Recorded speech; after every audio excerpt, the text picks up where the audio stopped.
cívico, sintiendo jubilosamente que me tiemblan las manos al contacto del laurel que proclama la victoria.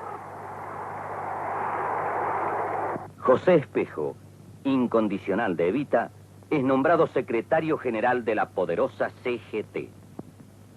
El capital inicial de la fundación fueron 10.000 pesos moneda nacional.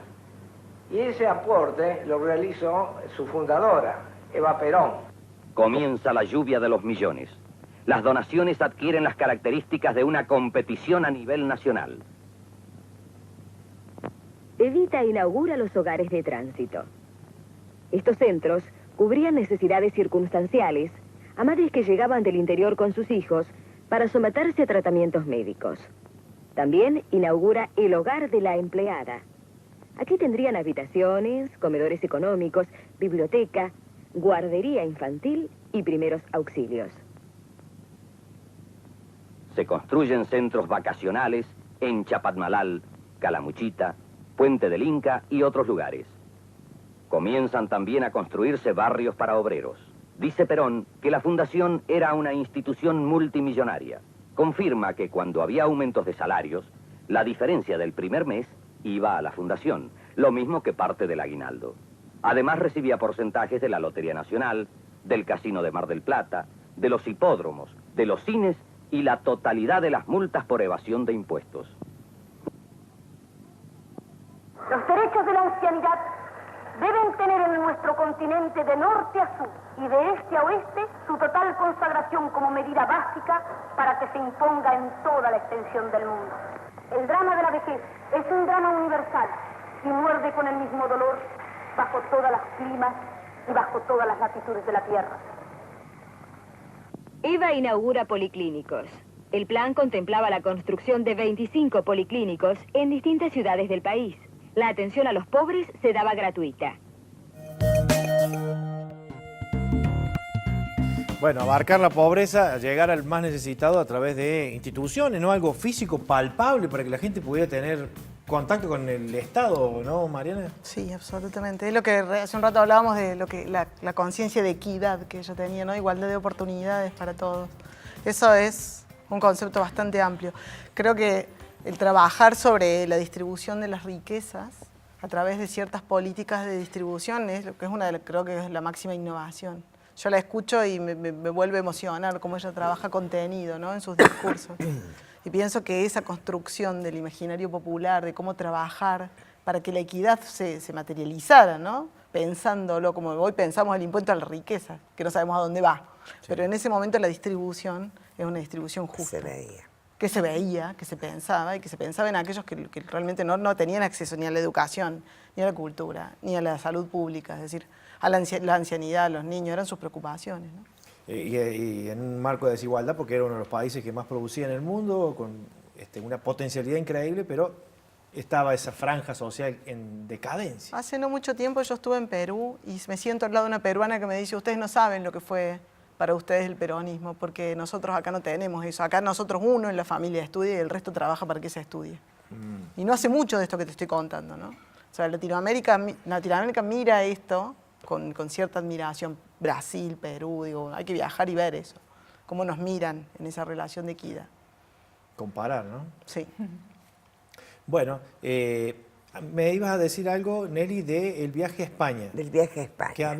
Que Franco armó una plaza espectacular para recibirla por estas 16.000 toneladas de trigo que dona el general Perón a España, ya que los aliados lo tenían bloqueado, claro, por haber sido parte de la sociedad del eje con Hitler.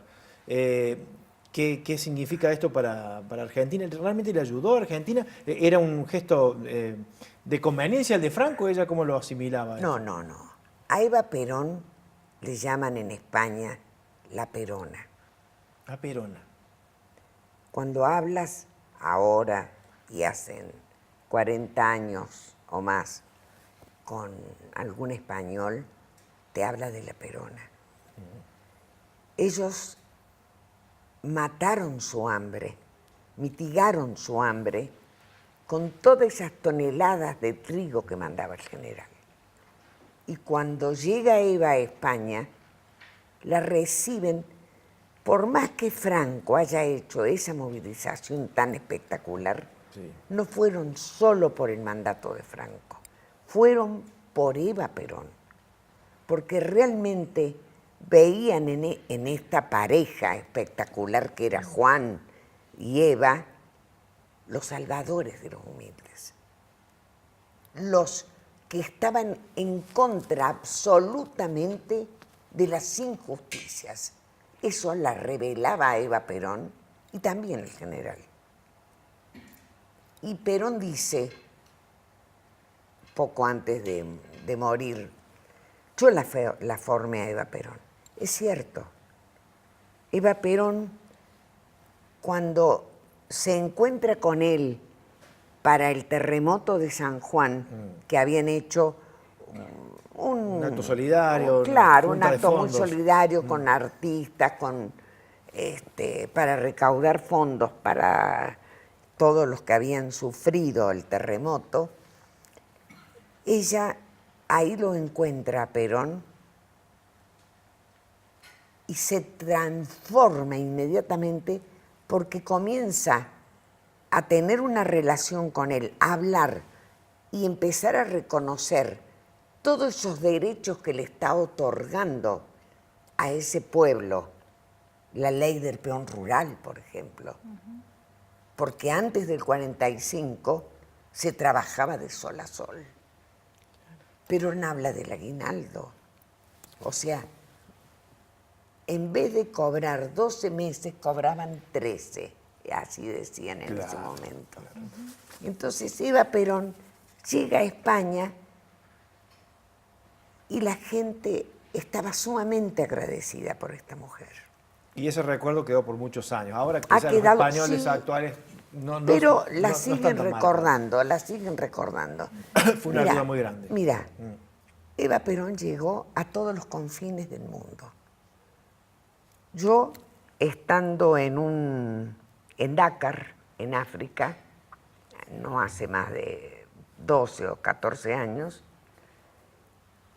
voy a una joyería y me dice, iba con una cuñada mía, Beatriz Lozada, y nos dice el dueño de la joyería, ¿son argentinas? Sí. ¿Me pueden hablar de Evita y de Perón? Yo realmente quedé impactada. Justo fueron con la persona a la que le podía hablar. Y entonces mi cuñada le dijo, ha dado con la persona indicada. Ahí estuvieron 3 o 4 días charlando. Qué bárbaro. Sí es cierto, personalidad mundial, ¿no? Claro. A nivel histórico, Ana, vos que estás en el tema de la historia, y hay muchas personalidades que hicieron mucho por la Argentina, pero la gente no las recuerda. Otros que hicieron poco y que son vanagloriados porque, qué sé yo, tuvieron mucha prensa. El caso de Eva Perón, bueno, hay muchos que la han odiado, la siguen odiando porque este país tiene eso, pero ¿qué característica particular trae ella en cuanto a lo factor histórico para que Argentina la tenga allí como una de sus principales figuras del siglo XX? Bueno, ella se convirtió justamente, digamos, sobre todo... Primero me quedé pensando en lo que hablábamos antes en relación a este proyecto político, digamos, del peronismo cuando asume la presidencia Perón y Eva lo acompaña, de lo que algunos autores han llamado la democratización del bienestar. O sea, que ese bienestar social en general, de riqueza, de posibilidad de acceder a vacaciones, de posibilidad de irte a algún lado, de tener acceso a ciertos bienes de consumo y también de educación, el peronismo lo que hace es como democratizarlo, como ampliarlo. Eso provoca que los sectores populares, sobre todo, lo reconozcan como alguien, digamos, ven en Perón y en el peronismo después en el movimiento, los únicos que le dieron algo a ese sector que había estado excluido, que durante toda la década del 30 habían sufrido no solo, digamos, restricciones en términos políticos de poder participar, sino también explotación. Desde la década del 30 se vivía, digamos, una seguidilla de gobiernos conservadores, militares, claro. O sea, se había avanzado poco socialmente, entonces que viniera un gobierno nacional y popular, como le decían, digamos, a a un poco restablecer esos derechos tan vapuleados, bueno, digamos, generaba una adhesión y una empatía y una identidad que trascendió, digamos, que ni siquiera los gobiernos que después, digamos, lo acusaron al peronismo de populismo, y eso se volvió una mala palabra, porque hay que decirlo también, claro, que digamos que los sectores conservadores, los gorilas, como se los conoce, digamos, a todos aquellos que son antiperonistas, hicieron mucho también por denostar la figura de Eva, de Perón, en términos de eso, de acusarlos de populistas. ¿Y qué significa eso? Bueno, redistribuir el ingreso en otro sentido, digamos, y lo seguimos viendo en la actualidad, cuando se sigue, digamos, acusando a ese tipo de... a la ideología, el peronismo en general, más allá de que no existe el peronismo, sino los peronismos, para mí, por lo menos desde mi punto de vista, bueno, de que tienen ese cosa y que ese populismo es algo demagógico y por lo tanto autoritario. Así lo ven, ¿no?, los opositores. Por otro lado, los que se identifican con el peronismo ven ahí una identidad y la posibilidad de, digamos, de un tiempo que fue dorado y que fue mejor y que sí, y que se transmite generacionalmente, ¿no? O sea, fue revolucionaria la acción de Evita. Y sí. En ese sentido, sí. Y después se volvió un mito también. O sea, después de su muerte se volvió un emblema y un símbolo, que se volvió un mito, digamos. Se lo convirtió en una imagen que simbolizaba eso que se había logrado. Bueno, ahí hablas de imagen, ¿no? Y uno ve estos videos que estamos recorriendo, las fotos, y están las imágenes, las gigantografías, ¿no? Digamos, había también una estrategia de que esa imagen se fijara, además de la estrategia electoral que había acompañando a esto de permitir a la mujer habilitarla a que vote. Todas esas mujeres estarían agradecidas al peronismo también. De hecho, se repercute esto en las elecciones posteriores. Hay como una acción inteligentemente armada por parte del peronismo que también es revolucionaria, cuando los otros veían lo que hacían, decir, ¿cómo no se nos ocurrió a nosotros en otro momento, no? No, y fue algo maravilloso en el año 51, en la elección donde es reelecto el general, transformar la Cámara de Diputados con la presencia de mujeres que por primera vez en la historia estaban sentadas atrás de una banca. Qué bárbaro. Y además, luego de que comenzara la democracia, estando yo en la Cámara de Diputados de la Nación, le rinde homenaje un hombre, presidente del radicalismo, un 7 de mayo a Evita, Jorge Stolkiner.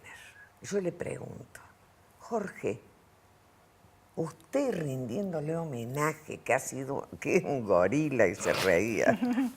Le digo, ¿le rinde homenaje a Evita? Me dijo, Nelly, algún día lo va a entender. Eva Perón pertenece a todos. Porque hubo una transformación social, como dice acá Ana, que fue muy, muy intensa. Muy intensa. Mitigamos mucho las injusticias.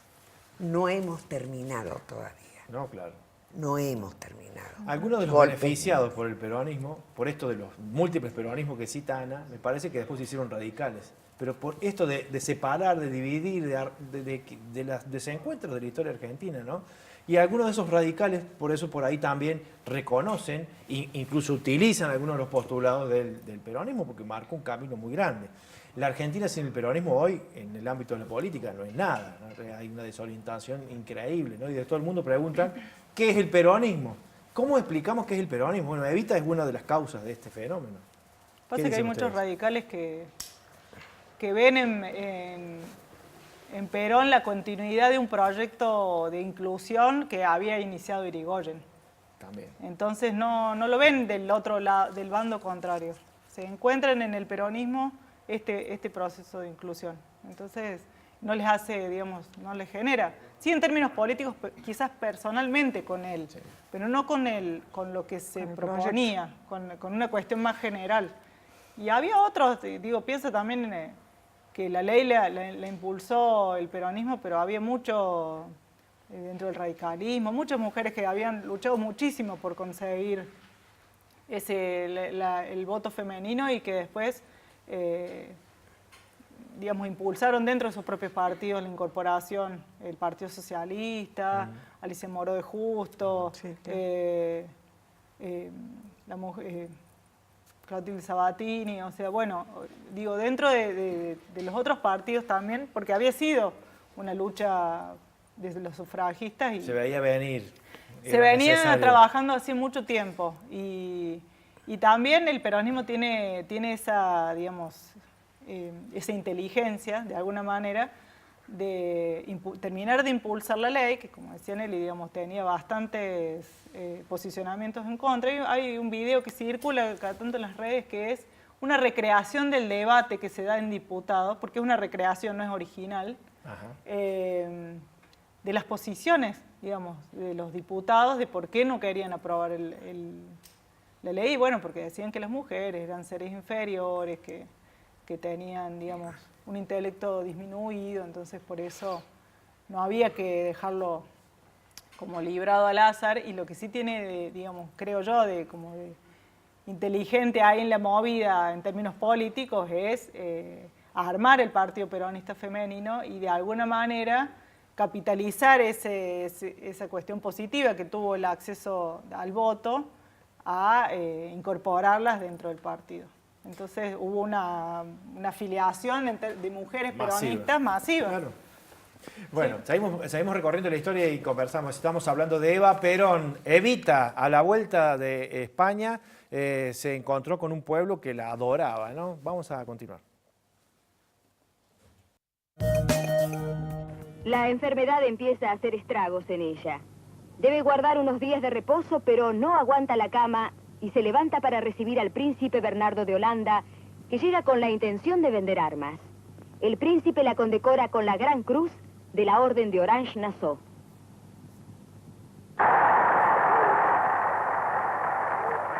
En la celebración del Día de los Trabajadores del año 1951, ya había trascendido que Evita quería ser vicepresidenta, pero tenía dos fuertes opositores, las Fuerzas Armadas y su propio marido. Ella, con un sentido de más pueblo, lo había prácticamente eclipsado. Espejo precipita los acontecimientos y en nombre de la CGT, que representa a 5 millones de trabajadores, hace pública y oficial la fórmula Perón-Eva Perón. Se reciben cientos de millares de cartas y telegramas de adhesión. Se convocó a un cabildo abierto para la proclamación de la fórmula. Según versiones, Perón y Evita habían llegado a un acuerdo. Él llegaría primero, solo, y hablaría. Después, y según las circunstancias, ella haría acto de presencia, o quizá no. Nunca se aclaró el propósito de esa extraña estrategia.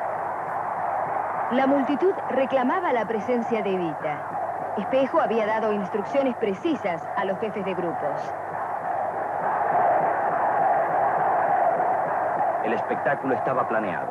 Ahí vemos a su hermano Juan en compañía de Apol, secretario de Información Pública. Ella ponía pruebas ante los ojos de su marido y le dijo: el pueblo quiere que acepte. ¿Qué les digo? Perón meditó un instante y respondió: diles que sí, pero sin decirlo. Evita quedó desconcertada. Hoy, mi general, en este cabildo del justicialismo, el pueblo, como en 1810, preguntó que quería saber de qué se trata, aquí ya sabe de qué se trata y quiere que el general Perón siga dirigiendo los destinos de la patria. Y saben que la oligarquía, que los mediocres, que los vendepatrias todavía no están derrotados, que de sus guaridas asquerosas atentan contra el pueblo y contra la nación. Con mi general, con la plenipotencia espiritual, tentando descansar de la patria, os proclamo, antes que el pueblo os vote, presidente de todos los argentinos. La patria está salvada porque está en manos del general Perón. Evita no dejaba en claro su postura. La multitud le exigía que aceptara. Evita miraba a Perón como esperando un gesto de asentimiento, pero él solo miraba al público y sonreía. Yo les pido, por el cariño que nos une, que para una decisión tan trascendental me den por lo menos 4 días para pensar en mi decisión. Compañeros, a las 9:30 de la noche, yo por radio. Compañeros, no nos movemos hasta que no nos dé la respuesta favorable. Espejo insistía y llamaba a Evita hacia el micrófono para que diera el sí. Señora. Empezaron las discusiones. Perón, visiblemente disgustado, ordenó: terminen con este acto. Compañeros, como dijo el general Perón, yo haré lo que diga el pueblo. Evita terminaba siempre sus discursos sonriente, saludando cariñosamente o enviando besos.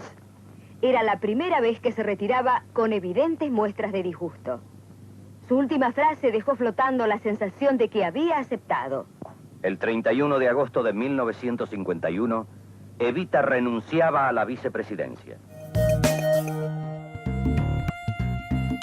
Bueno, cuántas capas que hay en este relato Así que podemos ir descubriendo si conocemos más detalles.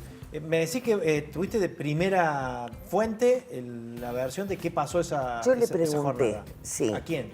Al general Perón. Bien, En lo España. conociste y lo viste Estuve en España. 2 años, estuve exiliada prácticamente por problema, había estado detenida en el Buen Pastor 5 meses y con los movimientos que habían en el año 71 decidí irme a España.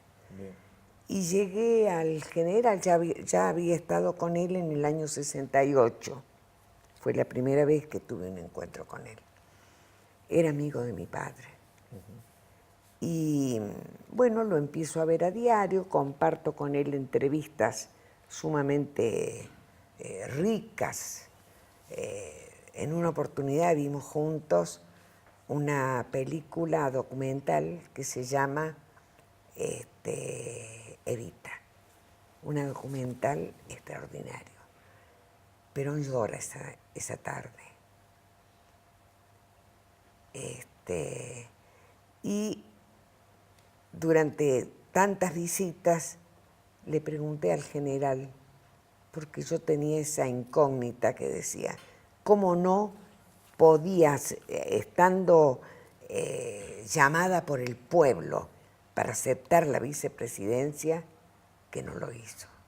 Pensé, o por la enfermedad, o por otra cosa, o que el general no quería.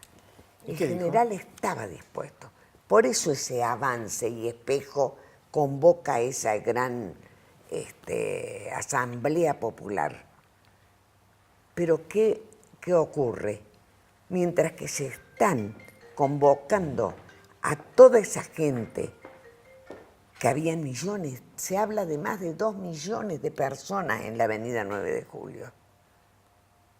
El ejército, los jefes del ejército le dicen a Perón, Eva no puede ser vicepresidenta, porque ya hemos tenido otros levantamientos. Por lo tanto, si usted, general, le permite a Eva ser vicepresidenta, vamos a tener o una guerra civil y un golpe de Estado. O sea, ¿te reconoció que le doblaron el brazo los Sí, generales de su los ejército? generales. No tenía el total control del ejército. Lo tenía en gran parte porque el general Humberto Sosa Molina, por ejemplo, que era tío de mi madre, lo apoyaba absolutamente. Y Lucero lo mismo, el general Lucero, que estaba en ese momento de ministro de guerra. Pero indudablemente dentro de las fuerzas militares había un Benjamín Menéndez, apellido Entonces, en golpes de Estado. no se había limpiado, no había habido tiempo de limpiar el ejército con esa parte de la oligarquía que estaba insertada ahí. Y que los militares, cuando la revolución del 45 ven el surgimiento de Perón con todas esas leyes maravillosas que empezaron a mover las masas, ¿qué quisieron hacer? Detenerlo y llevarlo a Martín García para que no continuara, pero esa noche se produce el 17 de octubre. Y Perón lo traen los militares porque también les da un poco de temor el hecho de esta multitud que está enfrente de la Casa de Gobierno. Y Perón habla a los compañeros y los manda a su casa, que vayan tranquilos, porque hay que ver una cosa. Perón era un hombre de paz. Eva, una revolucionaria de paz. En el año 55, cuando el golpe de Estado, y esto lo recuerdo perfectamente bien, en el camino a Jesús María se encontraba José María Sosa Molina, hermano del otro general, con 8.000 hombres que venían del norte para atacar Córdoba, defendiendo el régimen peronista. El general Perón lo hizo retroceder. Bien. Porque dijo, sangre en la Argentina no va a haber por mi culpa. Bueno, después de la pausa vamos a hablar un poco sobre Perón sin Evita que hubiese sido, Evita sin Perón, o sea, cómo se complementaban, qué aportaba cada uno a ese gobierno tan fuerte que lograron. Vamos a la pausa, estamos en Debates, estamos hablando de Eva Perón, Evita. Ustedes seguramente recordarán muchas cuestiones, pero acá estamos descubriendo cosas nuevas.